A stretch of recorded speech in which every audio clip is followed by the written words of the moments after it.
정부가 농촌 인구 감소에 대응하기 위해 농어촌 기본소득 시범 사업을 시행하고 있습니다. 충남에선 유일하게 청양군에서 시행하는데 사업 시작 전부터 재정 부담을 호소하고 있습니다. 보령의 한 철도 교량 공사 현장에서 50대 근로자가 철근에 찔려 중상을 입고 병원으로 이송됐습니다.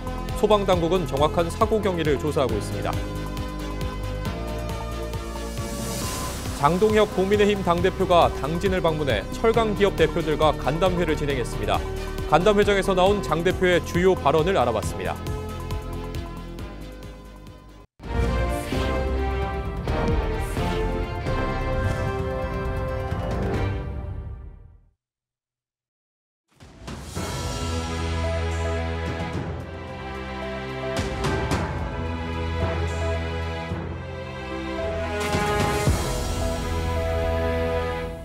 시청자 여러분 안녕하십니까? 헬로티비 뉴스입니다.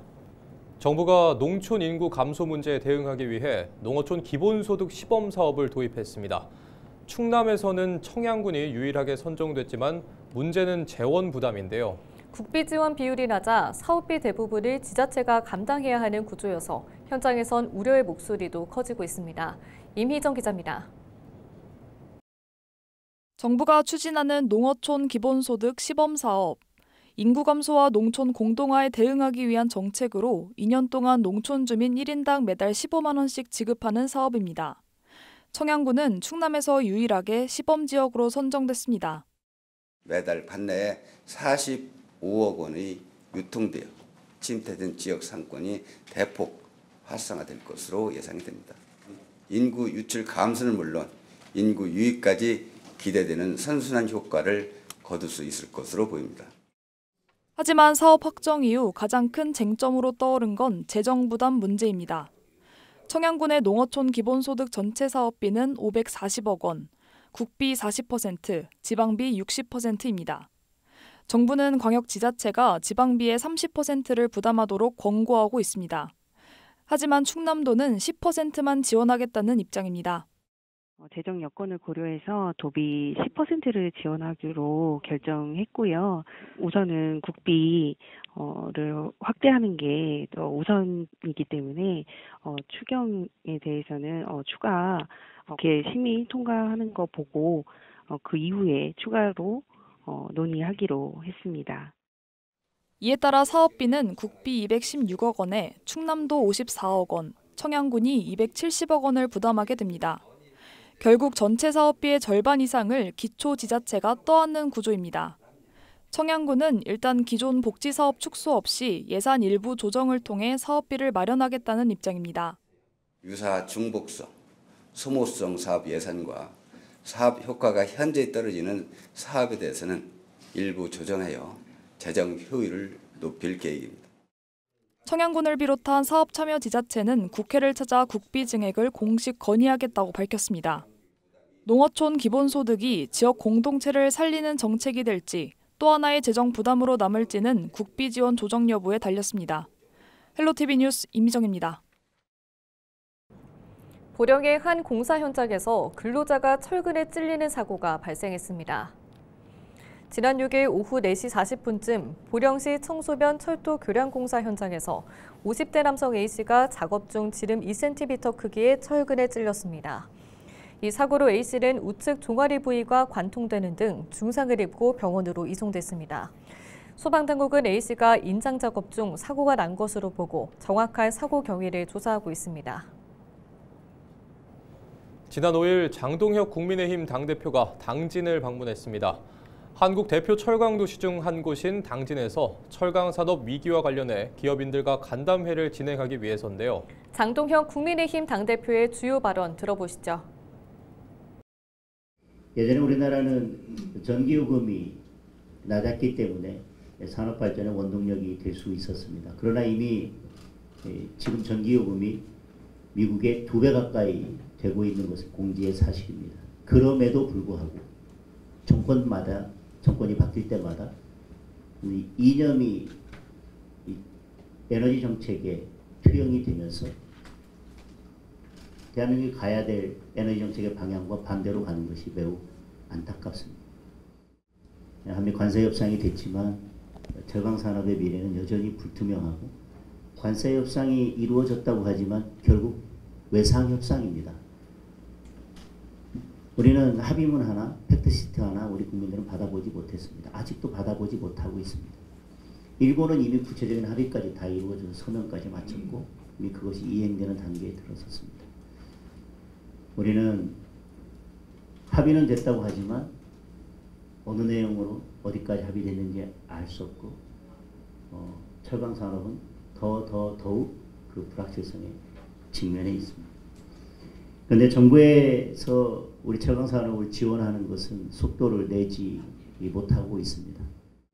거기에 더해서 현장의 현실을 외면한 중대재해처벌법 그리고 노란봉투법 강행으로 건설 경기가 급속도로 얼어붙었고 사실상 지방의 건설 경기는 거의 없다고 봐도 맞는 분석일 것 같습니다. 결국 철강 업계가 그 침체의 직격탄을 또 맞고 있는 것입니다. 설상가상으로 저가의 철강제가 유입되고 산업용 전기요금이 오르면서 철강 업계의 어려움이 더욱 커지고 있는 것을 저희들도 잘 알고 있습니다. 게다가 밖으로는 수출길이 막히고 안으로는 내수마저 어렵고 있습니다.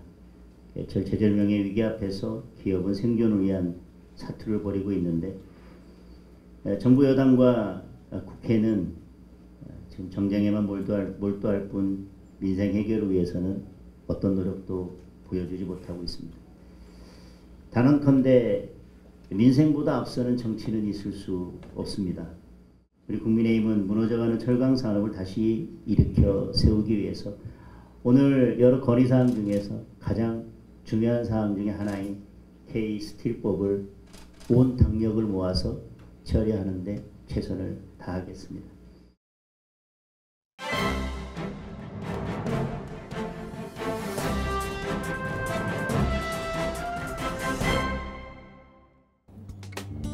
충청투데이 기사입니다. 충남에서 최근 3년간 어린이 통학버스 안전사고가 80건 발생한 것으로 나타났습니다. 충남교육청이 충남도 의회 이지윤 의원에 제출한 행정사무감사 자료에 따르면 안전사고는 2023년 21건, 지난해 28건, 올해는 9월까지 31건 등 최근 3년간 총 80건 발생했습니다. 지역별로 보면 천안시가 18건으로 가장 많고 아산시 10건, 당진시 8건으로 뒤를 이었는데요. 올해는 31건의 사고로 9명이 골절, 근육통 등으로 병원 진료를 받았습니다. 지난 2월 5일 아산 이순신고에서는 눈길 내리막길에서 앞차가 급정거하면서 통학버스를 뒤따르던 차량이 추돌하는 사고가 발생했습니다. 당시 31명이 탑승하고 있었는데 이 중 5명이 경미한 부상을 입어 병원 진료를 받았습니다. 7월 17일에는 당진에 내린 집중호우로 용현유치원 통학버스가 침수돼 운행이 불가능해진 사례도 있었습니다. 한편 올 상반기 실시된 합동점검에서는 118개 기관 중 47개 기관이 82건의 안전 지적을 받았습니다. 지금까지 신문브리핑이었습니다. 충남경찰청이 오는 10일부터 21일까지 충남 전역에서 음주운전 집중단속에 나섭니다. 최근 공주에서 음주운전 의심 차량이 중앙선을 침범해 맞은편 버스와 충돌해 운전자가 사망하는 등 음주운전 의심 교통사망사고가 잇따르고 있습니다. 이에 따라 경찰은 유흥가와 식당가, 고속도로 진출입로 등 음주운전 교통사고 우려 지역을 위주로 집중단속을 할 방침입니다. 경찰은 내 가족이 음주운전 피해자가 될 수 있다며 술을 마셨을 경우 반드시 대체 교통수단을 이용해달라고 당부했습니다. 홍성군 저탄소 유기농업특구가 우수특구로 선정돼 중소벤처기업부 장관상을 받았습니다. 이번 평가는 전국 172개 지역특구를 대상으로 심사가 진행됐으며 전문가 평가와 대국민 평가 등 3단계 평가를 거쳐 최종 선정됐습니다. 홍성군은 친환경 농업 기반 조성과 확대, 청년 농업인 육성과 저탄소 농업 실천 등에서 좋은 평가를 받았습니다. 한편 홍성군은 지난 2014년 전국 최초로 유기농업특구로 지정됐으며 지난해 저탄소 유기농업특구로 재지정됐습니다. 충남 지역 수산인들이 모여 화합을 다지는 자리가 마련됐습니다. 지난 6일 태안군 안면 실내체육관에서 제4회 충남 수산인 한마음 대회가 개최됐습니다. 이번 대회에는 충남 지역 1,500여 명의 수산인과 관계자들이 참가했습니다. 참가자들은 공연과 장기자랑 등으로 화합을 다졌으며 고령화 인력난 속 어업 어촌 유지 방안을 논의했습니다. 태안은 수산 강군입니다. 그런 측면에서 2년에 한 번씩 열리는 도대회가 우리 태안군에서 열리게 돼서 아주 의미가 있다고 생각을 하고요. 우리 태안군의 경우에는 수산인들이 약 한 8, 9천 명이 되거든요. 많은 분들이 계시기 때문에 우리 군에서도 수산 부분에 대해서 전폭적으로 많은 지원을 하고 있다는 그러한 말씀을 드리고 내년에도 많이 지원을 해드리려고 생각을 하고 있습니다. 당진시의회가 7일 다문화 가족 지원 정책을 개선하기 위한 의정 토론회를 열었습니다. 최명숙 의원과 김명수 의원 등이 참석한 가운데 토론회에서는 다문화 학생교육 운영 방안과 외국인 아동의 출생 등록제도 도입 등이 논의됐습니다. 당진시의회는 토론회 내용을 바탕으로 지역 중심의 통합 지원 체계를 구축할 계획입니다. 다양성을 위주로 사회가 나아가고 있는데 다문화 가족이 과연 얼마나 정착을 잘 할 수 있을지 우리가 이 시점을 기점으로 해서 다시 한번 되돌아보는 기회를 잡고자 토론회를 개최하였습니다. 당진시가 생활 편의시설이 부족한 농촌마을을 직접 찾아가는 이동장터 서비스를 운영합니다. 당진시는 고령화로 인한 농촌 소멸 위기에 대응하기 위해 사업을 시행한다고 밝혔습니다. 가가호호 농촌 이동장터는 생필품을 판매하는 이동 판매 차량과 마트와 병원 등 방문을 돕는 이동 지원 차량 등 두 가지 형태로 운영됩니다. 시범 운영 지역은 함덕읍과 우광면, 정리면 등 지역입니다. 당진시는 시범 운영 기간 주민 의견을 반영해 보완한 뒤 2028년까지 서비스를 운영할 계획입니다. 서산시가 도심 주변 친환경 호수 조성 사업의 원활한 추진을 위해 나섭니다. 서산시는 지난 6일 시청에서 한국농어촌공사 서산태안지사와 도심 주변 친환경 호수 조성 협약을 체결했다고 7일 밝혔습니다. 이번 사업은 잠홍저수지의 수질 개선을 위해 수질 정화 시설과 생태 습지, 산책로와 광장 등을 조성하는 사업입니다. 협약에 따라 이들은 잠홍저수지의 수질 개선 대책 추진을 위한 협력 체계를 구축하게 됩니다. 충남농업기술원이 딸기 생산 기반 강화를 위해 무병묘 3만 7천여 주를 유상 보급합니다. 무병묘는 바이러스를 제거한 조직 배양묘로 일반 딸기묘보다 수확량이 평균 16% 이상 높습니다.